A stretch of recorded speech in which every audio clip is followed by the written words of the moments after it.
Tani lovers, konon katanya orang Indonesia itu nggak kenyang kalau belum makan nasi. Wah, setuju nggak ya? Tapi, nasi memang merupakan salah satu makanan pokok di Indonesia. Hal ini dapat terlihat dari berbagai sajian olahan kulineran khas Indonesia dengan menggunakan nasi. Salah satunya adalah nasi kuning. Tapi tahu nggak sih, ternyata Badan Litbang melalui BB Paskapanen Kementerian Pertanian tengah mengembangkan nasi kuning instan yang dapat disantap hanya dalam waktu 5 menit penyeduhan. Wah, keren banget ya. Mau tahu seperti apa? Ini dia Teknotani selengkapnya.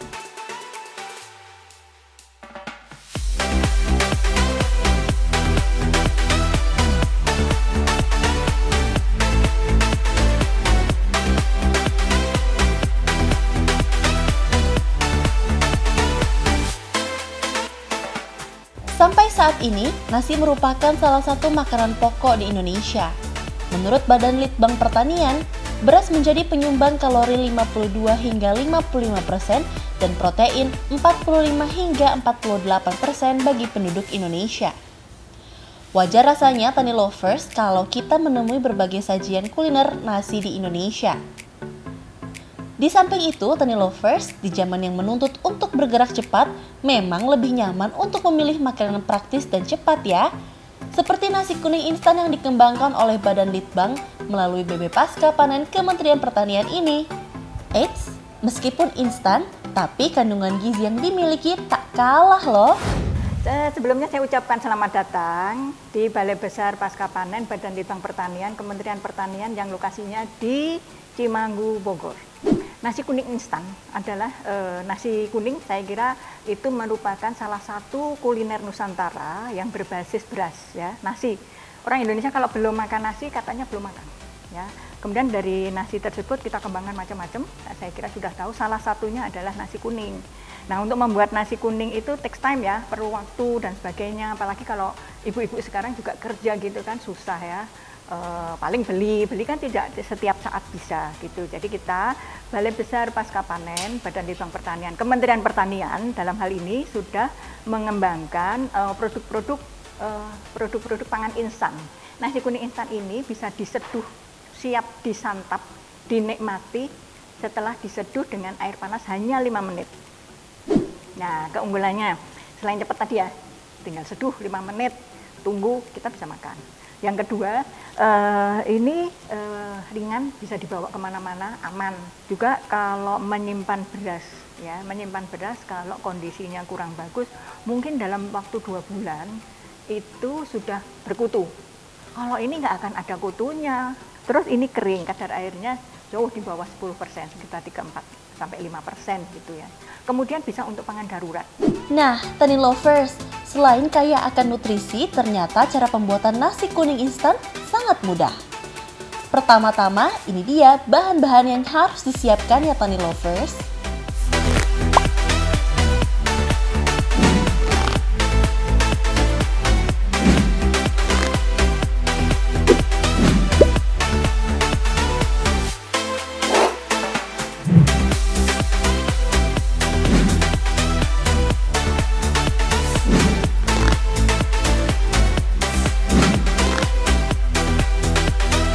Tani lovers, setelah menyiapkan bahan-bahan dan perlengkapannya, kini kita simak yuk tahapan cara membuat nasi kuning instan seperti berikut ini.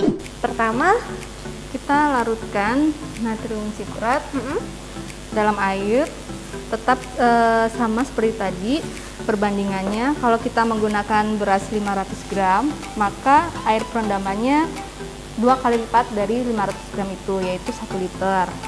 Kemudian kita gunakan natrium sitrat sebanyak 10% dari 1 liter ini, atau sekitar 100 gram natrium sitrat kita larutkan dalam 1 liter air.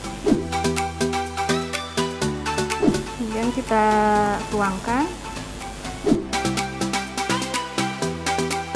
Kalau sudah, kita diamkan selama 3 jam. Nah, Tani lovers, ini dia nih beras yang sudah kita rendam selama 3 jam. Secara visual sih nggak ada perbedaan ya Mbak ya? Setelah ini kita bakal ngapain nih Mbak? Setelah 3 jam direndam, kita saring, kemudian kita cuci untuk menghilangkan sisa natrium sitrat yang menempel di dalam beras. Kemudian kita masak dengan ditambahkan bumbu nasi kuning. Wah, boleh langsung kali ya Mbak kita praktekkan cara membuat nasi kuning instan. Ya, ini tadi beras yang sudah direndam dengan natrium sitrat selama 3 jam dan sudah kita cuci. Selanjutnya kita tambahkan dengan bumbu-bumbunya. Kita tuangkan dulu santannya. Santannya cukup 65 ml, santan kental 65 ml. Kemudian kita masukkan bumbu yang tadi sudah dihaluskan, terdiri dari bawang merah, kunyit, dan jahe, sesuai dengan selera masing-masing.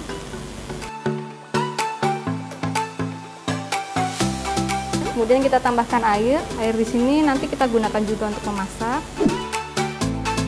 Kemudian kita aduk untuk meratakan bumbunya. Dan kita masukkan ke dalam rice cooker.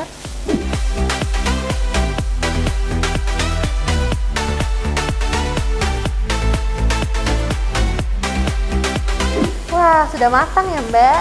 Kita taruh di wadah yang sudah disediakan. Wadahnya harus plastik atau bisa menggunakan yang lain Mbak? Untuk wadah fleksibel aja Mbak, yang penting nanti ditutup ketika akan dimasukkan ke dalam freezer. Kalau sudah dingin baru kita bekukan di dalam freezer selama 24 jam. Kemudian kita tutup.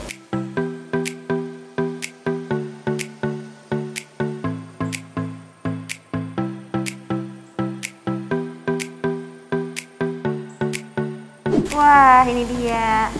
Setelah di freezer selama 24 jam ya Mbak ya?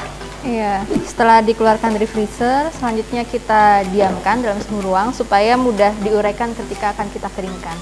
A few moments later. Nah, setelah 30 menit kita thawing, selanjutnya bisa kita lihat ya, sudah bisa terurai dibandingkan tadi ketika beku. Kalau sudah bisa terurai seperti ini, bisa kita simpan di dalam tray sebelum kita keringkan.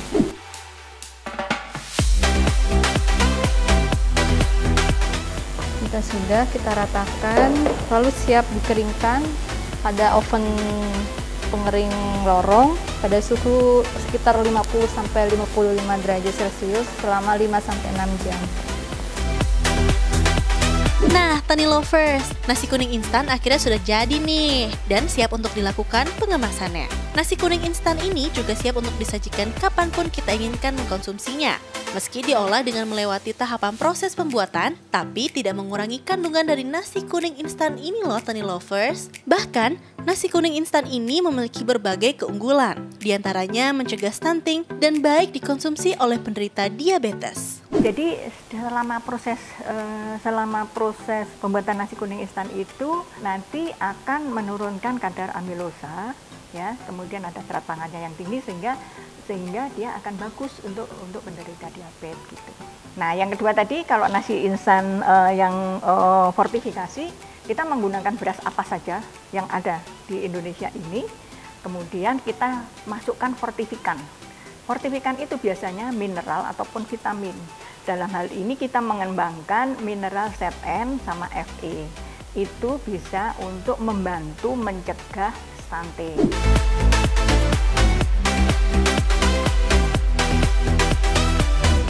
Nah, itu dia Tani Lovers. Semoga informasi tadi dapat bermanfaat untuk kita semua ya.